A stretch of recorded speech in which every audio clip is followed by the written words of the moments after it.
I risk everything. I leave everything behind.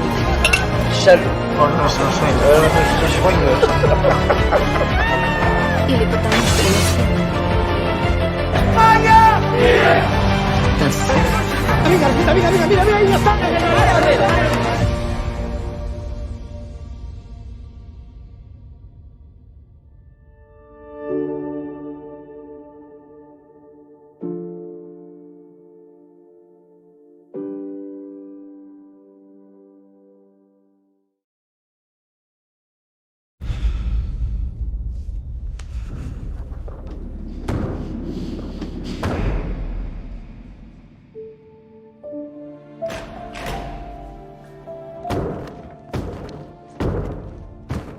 Kom, nog een keer. Je bent toch niet zenuwachtig, hè? Nee, valt wel mee. Je moet meteen je plek opeisen. Vanaf het begin.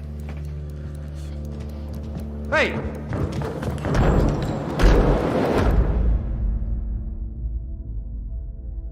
Je was goed bij de selectiedag.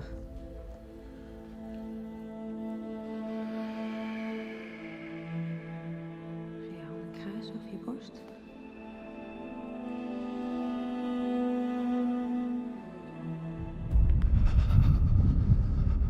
Dus jij en ik, wij samen, we gaan de hele wereld laten zien wat wij kunnen op die vloer.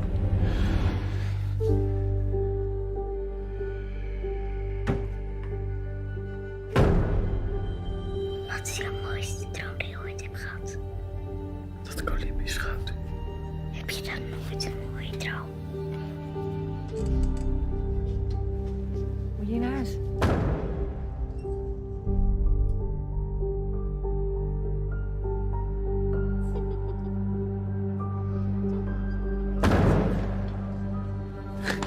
Kom. Nog een keer.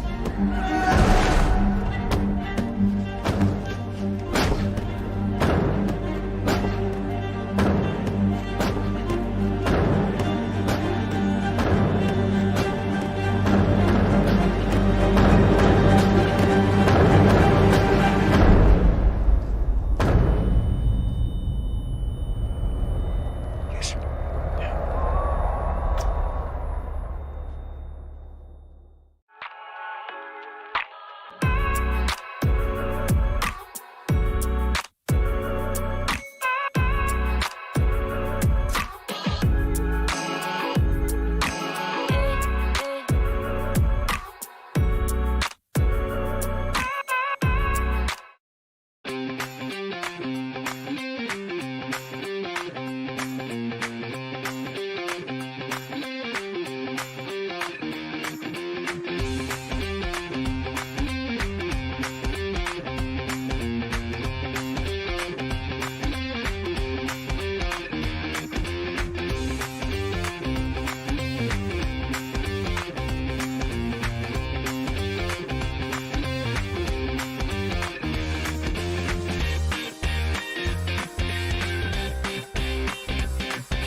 The only battlefield in my world is the dance floor. Prepare for madness.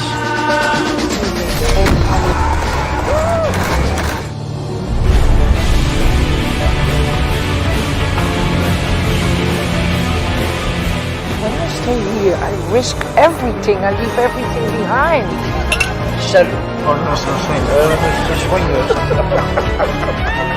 Или потому что я сильна.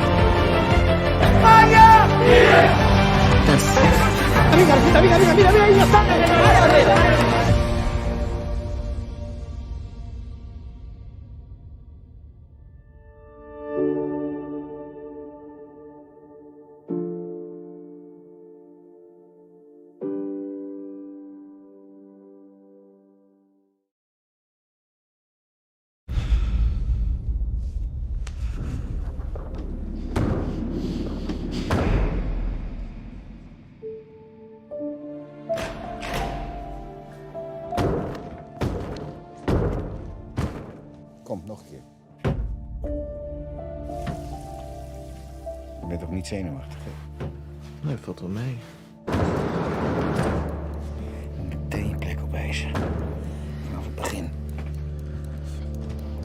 Hey!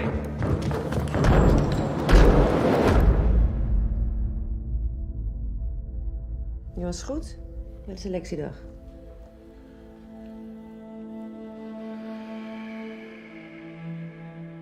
Ga je handen kruisen over je borst?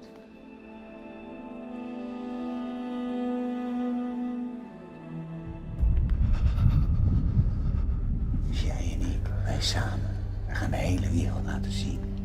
Wat wij kunnen op die vloer.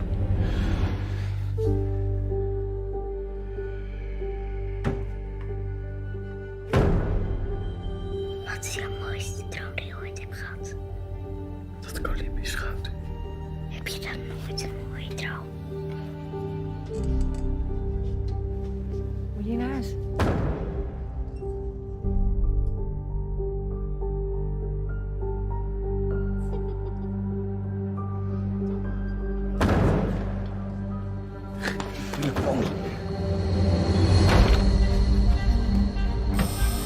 Nog een keer.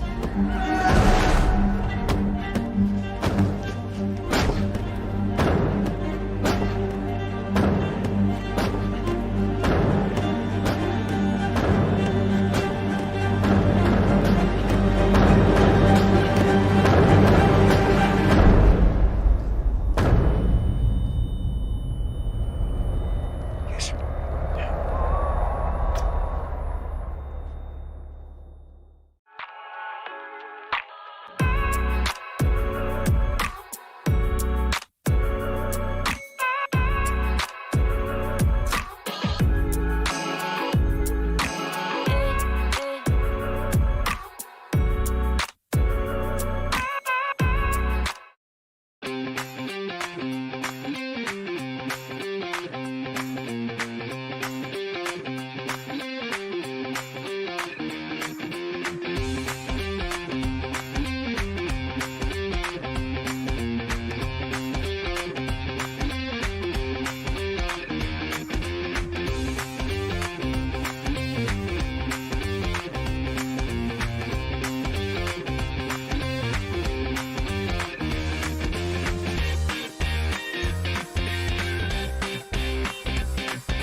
Hello, everyone. Good evening, and welcome to Europe On Screen 2021 Film Talk Session with me, Menina Putri Wismurti, Festival Co-Director of Europe On Screen 2021 as your moderator today. So good evening. I'm happy to see you all here, and I'm also happy to welcome Mr. Rogier Hesp.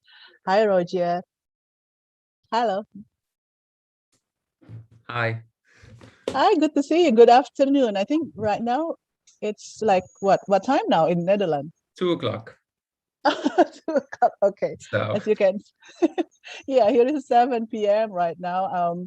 And we just finished with the calling of prayer for Muslims. So that's why we look to do the looping before. okay. That yeah, just to have the voice actually to be sounded nice. So yes, before we start this film talk session, please, I would just like to share the rule of the webinar today. So the session is being recorded and also streamed live in our YouTube account at Europe On Screen. And the participants are all muted because to give the speakers more freedom and also to speak more.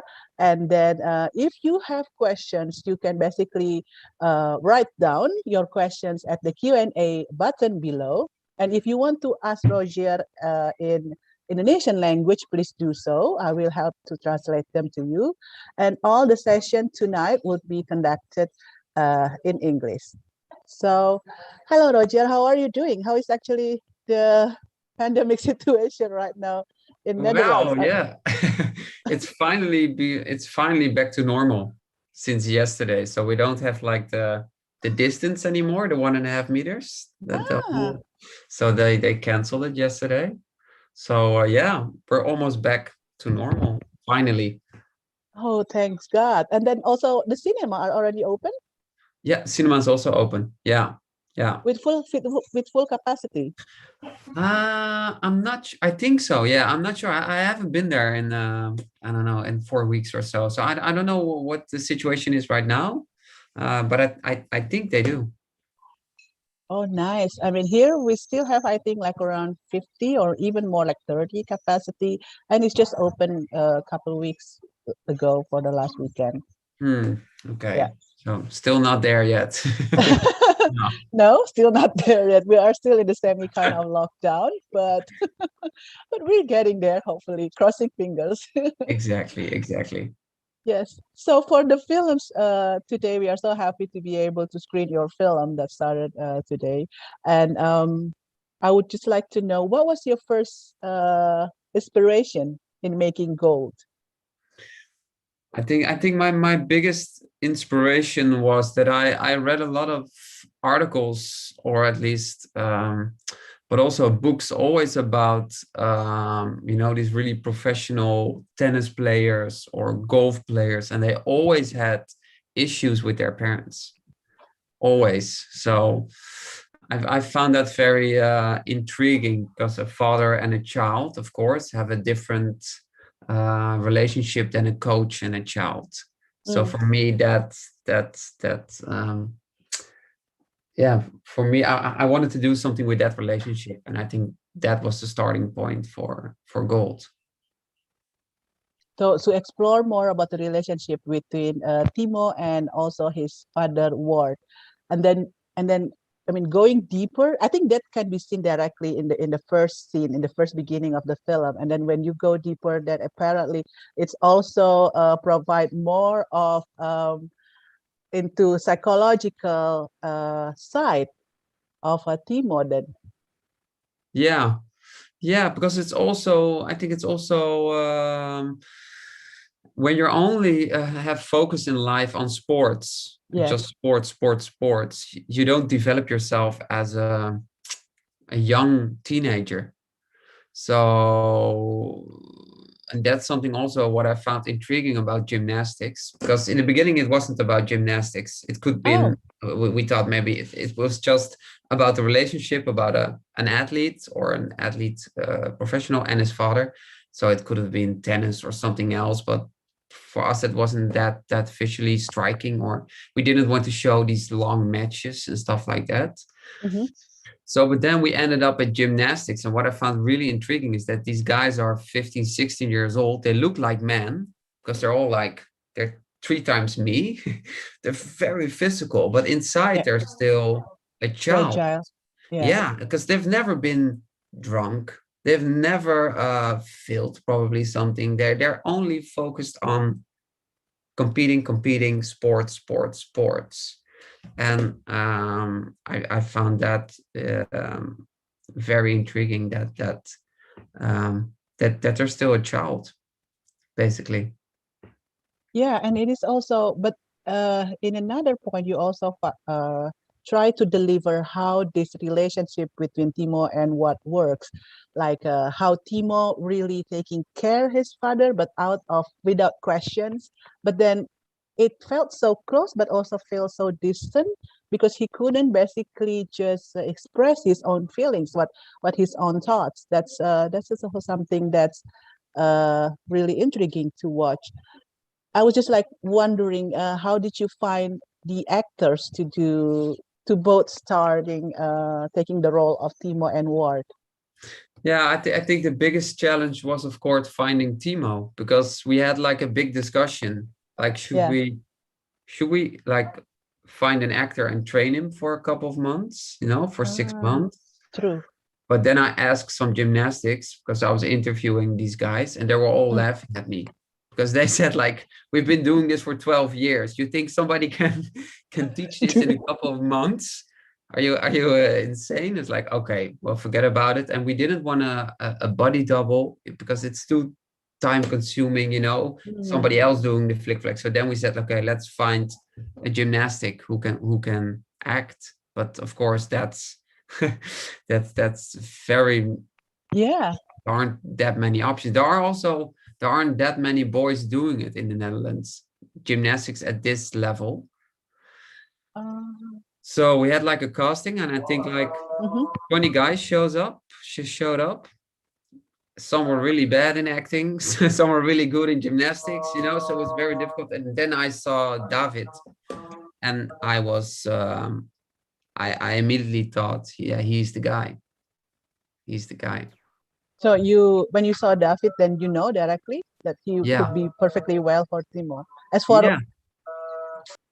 somehow I don't know. He of course, the first audition he also didn't act it very well, but something intrigued me at him. If I just put him on a chair and I said like something, your big match is coming, prepare yourself, and I just looked at him for 3 minutes, I don't know, somehow he had some melancholy feeling around him.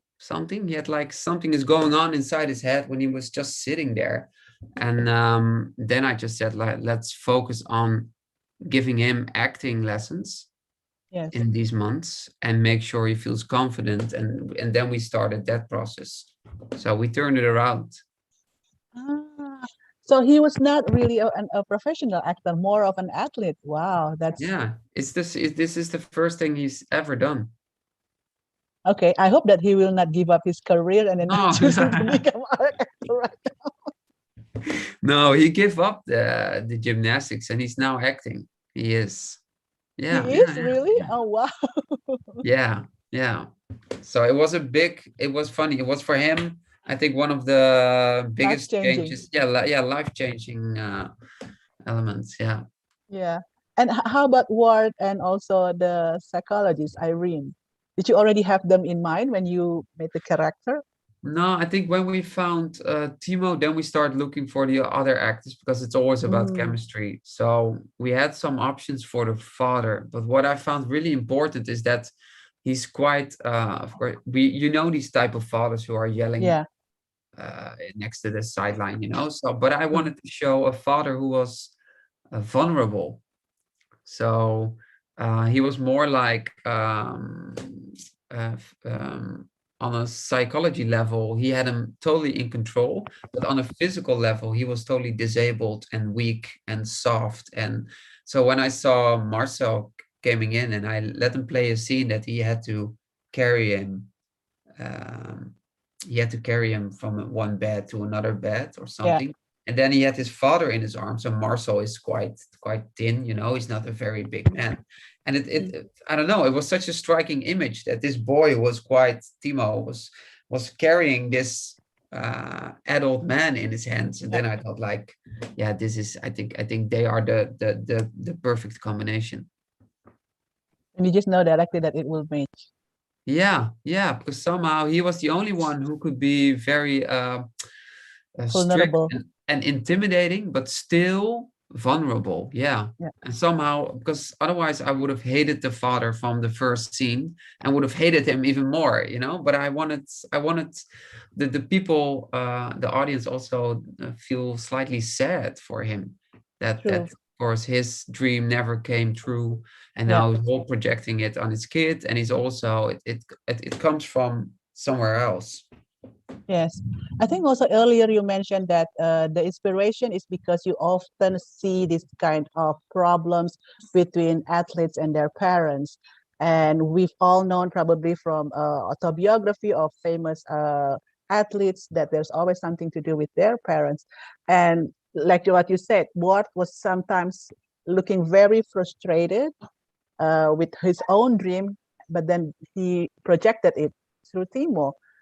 Yeah. And I was just wondering, since Timo played by a real life athlete, was David has also the same personal experience like what Timo had?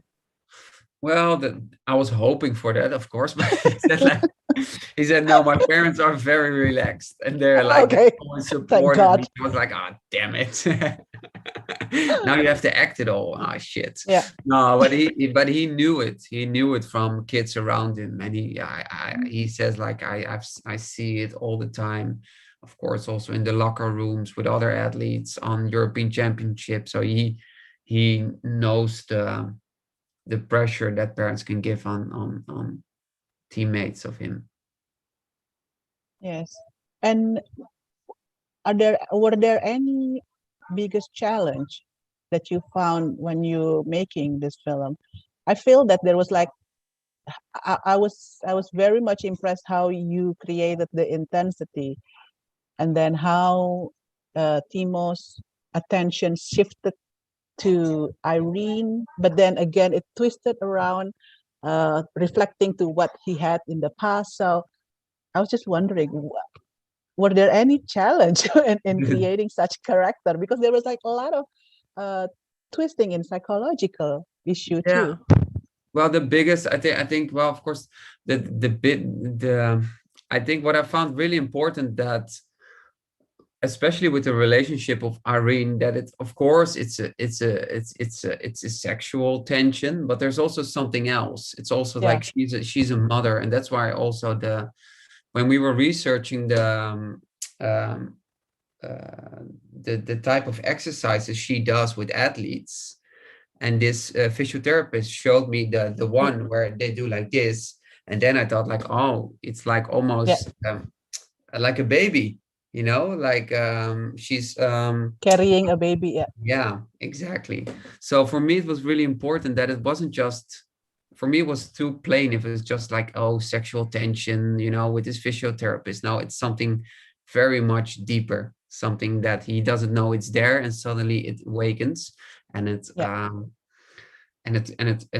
it takes over. So I think for me, that was, of course, an aspect that I found really important, that she's also some sort of a mother, and that's really, of course, confusing for him.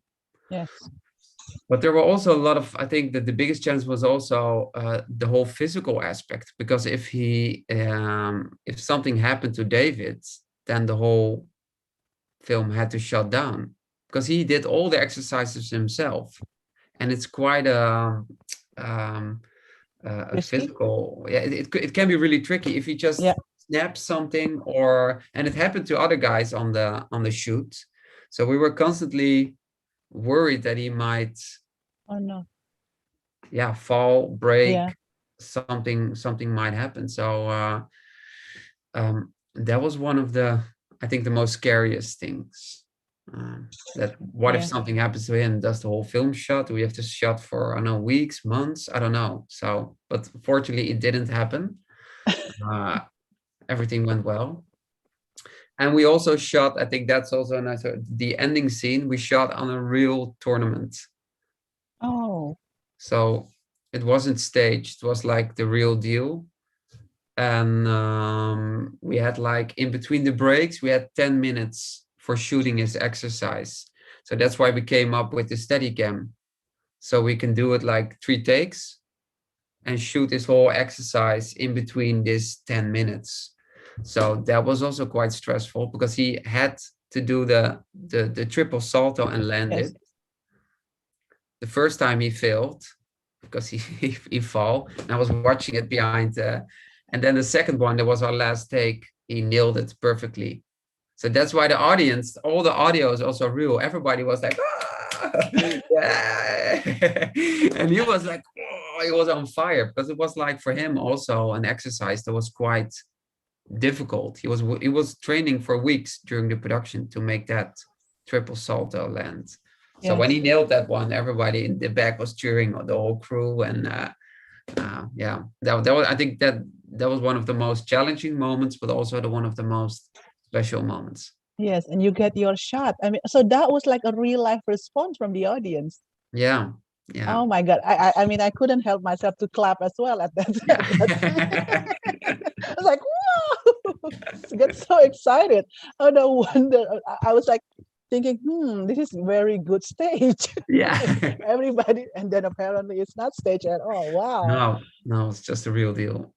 Yeah, but how did you manage to do the shooting? Like, because there will be timing and then you have to work on a schedule, a very tight slot.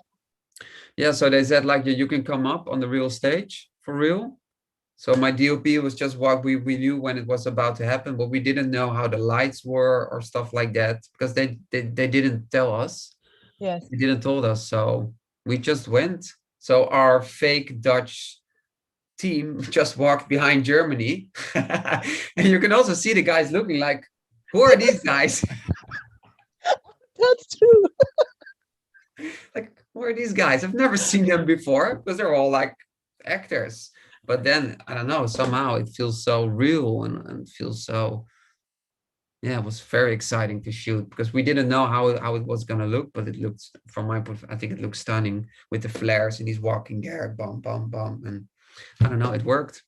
Yeah, that's actually one of the moments that I really looking forward to while watching film with a sports or competition team, because this is something that's really raising up your adrenaline and also like creating all the excitement, and you get so carried away with the character. Yeah.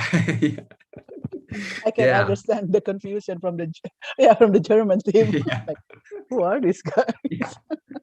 What is this?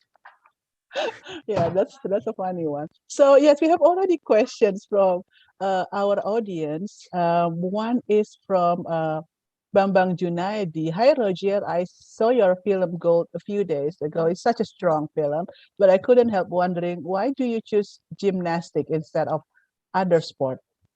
What is fascinating about the work of gymnastic that you find after making the film? Yeah, I think for me, because we were looking for a very visual sports, and of course I think it's a very visual sport, but I think the biggest thing was that I wanted to show, like I said before, these guys are so strong at a very young age. Fragile. Yeah, and I wanted to make a fragile movie about being a professional athlete. So for me, that was a nice contrast, that they're so physical strong, but inside they might be slightly underdeveloped as being a young teenager. So I think that's why we chose for male gymnastics. And also there wasn't, from my point of view, a movie about male gymnastics. So I think, yeah, those were the big two starting points for shooting this film. But I think also that's also something different, because there are a lot of different aspects in male gymnastics. So first of all, we wanted to have the high bar, where they turn rounds and rounds and rounds. And when I met David, I thought, well, this guy is it. And then I went to see him at his training, and he showed me one exercise. And then I asked him, can you do more? He said, like, no, this is it. And it was only like something not very special. So I thought, like, oh shit, he cannot do anything. It was like one salto. It wasn't like flipping in the air. So then I told him, but what is your biggest plus? What is your point? And then he said, like, I'm very good on the floor. So then he said, like, that's my thing. So then he showed us the floor, and then I thought, like, oh, but this is actually quite nice, because then the camera can be really close to him. We can be running around. It made it much more visual, intriguing than just swinging on the high bar.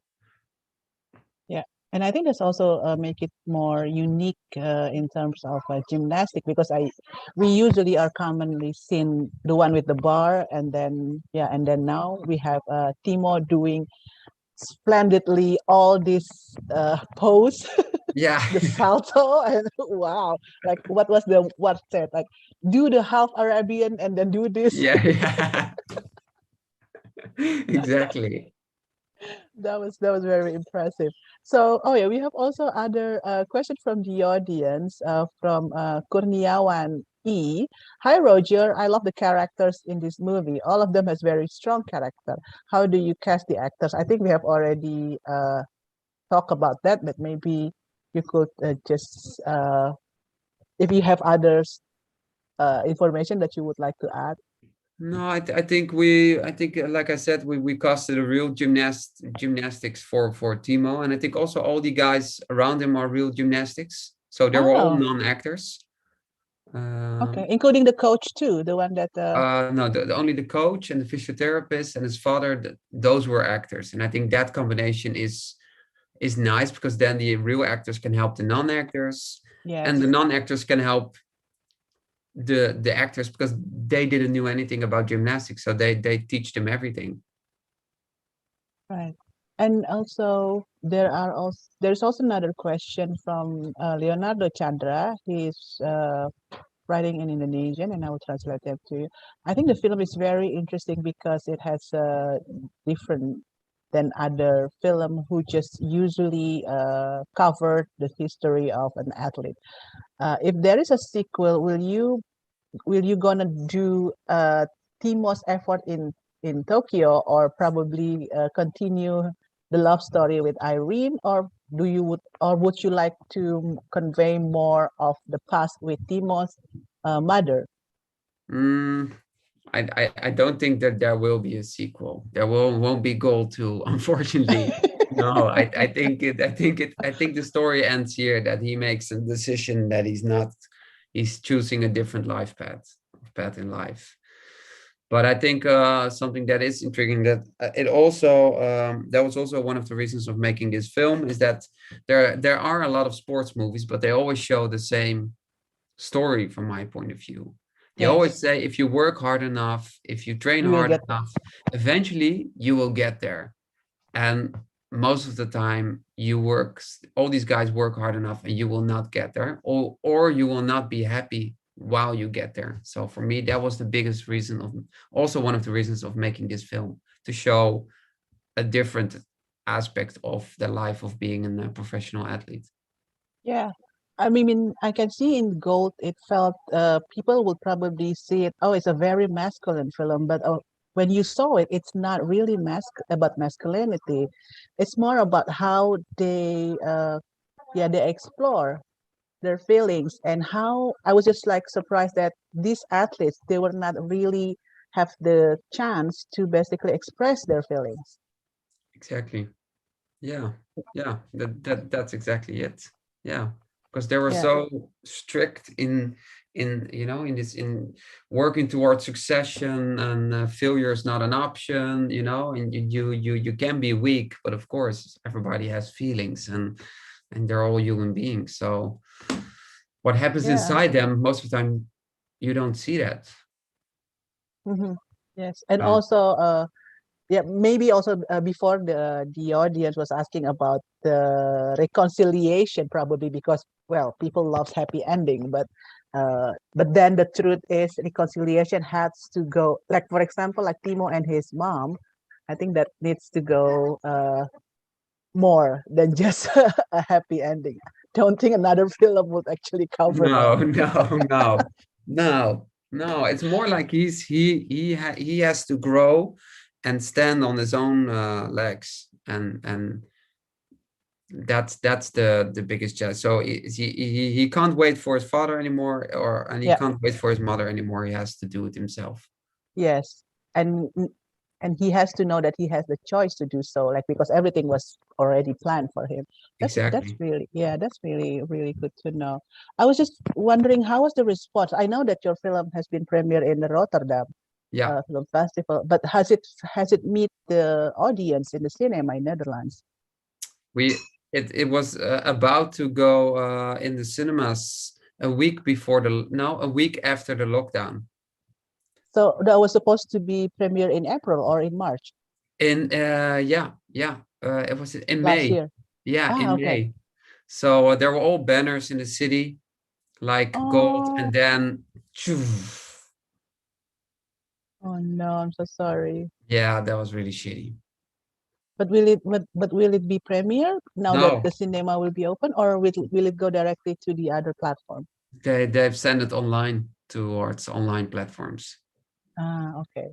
Yeah, Yeah, that was happened also here. Most of the films here are just, yeah, not able to see the cinema or to meet the audience in the proper way. So yeah, not saying that the online is not proper, but it would be nice to meet Yeah, but it's different. It's different, of course. Yeah. Yes, definitely agree. Yeah. So yes, I think we have covered all of the questions, but before we close the session, I would just like to know if you have other project for your next film that maybe we are looking to forward to screen here in Indonesia again. Yeah. Well, I'm currently writing and developing, but I've just started. I think this whole last year for me was also quite. It was such an odd year with the lockdown and with my film not making the cinema. So I was also like, I took a year off in writing and developing, and I focused on my family at home and but I think for now, like 2 months ago, I've started writing again, and I feel the passion for another project. But to be honest, I had like a year off, and actually that was quite nice, to be honest. Yeah, I mean it is a strange time that we're living in. Like I can truly understand your disappointment that your film cannot meet the audience in the cinema, but in another way, you have a time to basically just stay with yourself first for a year. Yeah, exactly. Yeah, that was one of the, I think, one of the reasons. So yeah, hopefully in a few years I'm back with another one, but it won't be Gold 2. Is it going to be another sports team film No, or coming of age?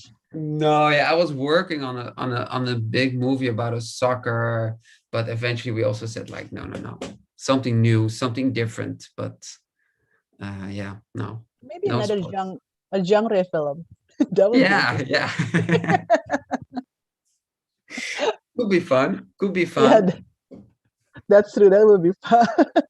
So yes, thank you so much, Rogier, for spending your Sunday just a little bit time of your No Sunday worries. with us.